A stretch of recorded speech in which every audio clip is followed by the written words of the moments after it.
चलिए आगे बढ़ते हैं, बात अब जरा तालीम की भी करते हैं। पुलिस महकमे के बाद महकमा तालीम की कारकर्दगी पर भी सवालिया निशान है। जम्मू कश्मीर के अंदर कई सरकारी ऐसे डिपार्टमेंट्स हैं जहां पर एडोकिज्म वाली अप्रोच अपनाई गई है और इसका नतीजा ये है कि मौजूदा वक्त में भी बहुत सारे बड़े डिपार्टमेंट्स नुकसान उठा रहे हैं। लेकिन आज के वक्त में हुआ क्या है कि यूनियन टेरिटरी के अंदर महकमा तालीम के कई हिस्सों के अंदर सरबराहन ही नहीं महकमा तालीम की तरफ से बड़ी एक तरह से सबसे बड़े शोबों में से और जिम्मेदार शोबों में से एक समझा जाए तो यूनियन टेरिटरी के अंदर तालीम का ये निजाम है। हाल इतना बुरा है कि महकमे की कारकर्दगी और हिकमत अमली दोनों पर सवालिया निशान है। दरअसल ये हुआ है कि आज के वक्त में कई अहम ओहदे हैं जो यूनियन टेरिटरी के अंदर खाली पड़े हैं और इनमें सबसे ज्यादा जब आप देखते हैं तो आदादोशुमार से यह भी पता चलता है कि हालत इस कदर अफसोसनाक है कि 10 में से 5 चीफ एजुकेशन ऑफिसर्स के ओहदे खाली पड़े हैं, जबकि कश्मीर में 12 जोनल एजुकेशन ऑफिसर्स की असामियां भी खाली हैं। इस बात से आप अंदाजा लगा सकते हैं कि कितनी तवज्जो इस जानिब सरकार की तरफ से दी गई है। अब जो सरबराहन है वो ही ना हो तो आप अंदाजा लगा सकते हैं कि काम कैसे होगा। कई ऐसी पोस्टें हैं जो आज के वक्त में दूसरे अफसरान को दी गई हैं, या अगर एक अफसर किसी दूसरी जगह काम करता है तो उसको एडिशनल चार्ज दे दिया गया है। इसी वजह से काफी ज्यादा सवाल भी उठ रहे हैं महकमे पर। और दूसरी बात ये कि यूनियन टेरिटरी के अंदर मुख्तलिफ अजला के अंदर जहां पर टोटली कोई सरबराह नहीं है, बिल्कुल भी कोई देखने वाला नहीं है।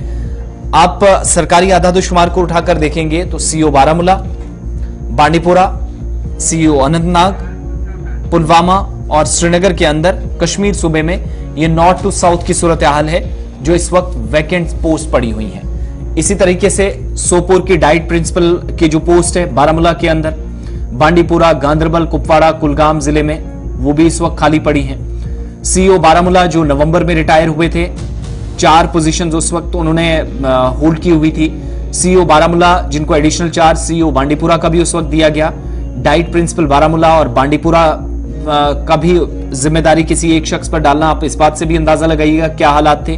और सीईओ गांदरबल जिनको सीईओ श्रीनगर भी एडिशनल असाइनमेंट उन्हें मुतलका महकमे की जानिब से दी गई थी, जिससे आप ये अंदाजा लगाइएगा कि एक एक अफसर 4-4 ओहदों की जिम्मेदारी उन्हें दी गई थी 4-4 मकामात पर। सरकारी आदादोशुमार ये भी बताते हैं कि 12 पोजीशंस जो इस वक्त जोनल एजुकेशन ऑफिसर्स की भी खाली हैं। सिर्फ चीफ एजुकेशन ऑफिसर्स ही नहीं, जेडीओस की कुर्सियां भी इस वक्त मुख्तलिफ हिस्सों के अंदर खाली हैं। और इस बात से आप अंदाजा लगा सकते हैं कि सरकार की तरफ से जो एकेडमिक सेशन है वो नवंबर से मार्च जब से शिफ्ट किया गया, कई बड़े फैसले लिए गए, जोनल लेवल पर फैसले लिए गए, लेकिन सरकारी अहकामात की इंप्लीमेंटेशन सही तरीके से नहीं होती। 50% के करीब जो सरकारी अफसरान के ओहदे हैं, कुर्सियां हैं, इस वक्त भी खाली पड़ी हैं। इसी तरीके से आप देखेंगे सरकार की तरफ से chairman JK board of school education यानी बोस का और डायरेक्टर SCRT वो भी वैकेंट पड़ी हुई है। ये सूरत हाल इस वक्त आपके सामने है। सरकार की तरफ से या जो सरकारी जराया बताते हैं कि मौजूदा वक्त में विजिलेंस क्लियरेंस भी कैंडिडेट्स के लिए मिल चुका है। सीईओज जिनको बनाना है, अपॉइंटमेंट्स जिनकी होनी है, वो सब होने के बावजूद भी लेफ्टिनेंट गवर्नर इंतजामिया खामोश है। और सीईओज की जो पोजीशन है वो कब और कैसे होगी, विजिलेंस क्लियरेंस जो है वो हमारे जो जराया बताते हैं कि इन सबको मिल चुकी है, लेकिन इसके बावजूद भी कई जो हिस्से हैं वहां पर बिना सरबराहन के काम जारी है।